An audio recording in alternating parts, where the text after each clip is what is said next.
2025年8月21號，終於我嚟到呢個成條嘅係聖雅各之路嘅終點站，呢度就係嗰個嘅係 Santiago de Compostela，終於嚟到啦。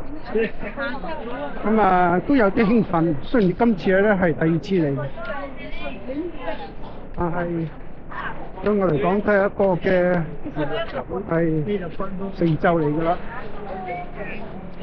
行咗呢個14天，終於今日係嚟到呢一度，終點就喺呢度啦。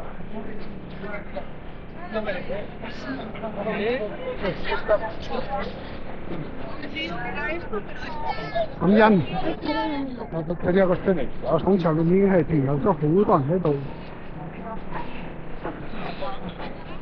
好多人啱啱過嚟。成條嘅聖雅各之路咧，其實有41種唔同嘅方法可以嚟。我上一次咧係由北邊咧嗰度去，一路南下。今次我就喺葡萄牙嘅波爾圖嗰度咧就過嚟。上一次行咗112公里，今日咧到而家為止係行咗292公里。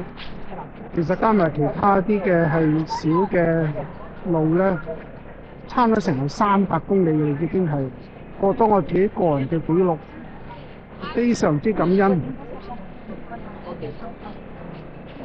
咁即係主真係能夠令至到我咧係可以咧係冇乜大嘅意外就可以嚟到。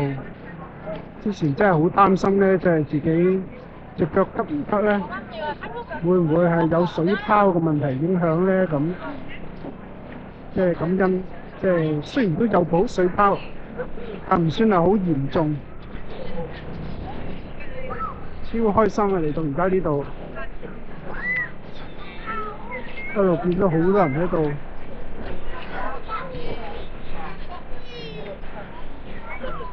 終於嚟到啦！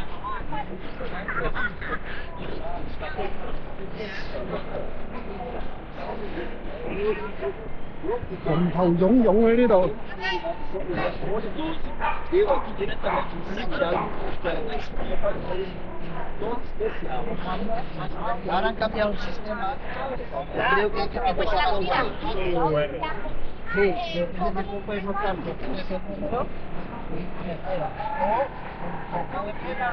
呢個就係個全景啦，就係呢一度。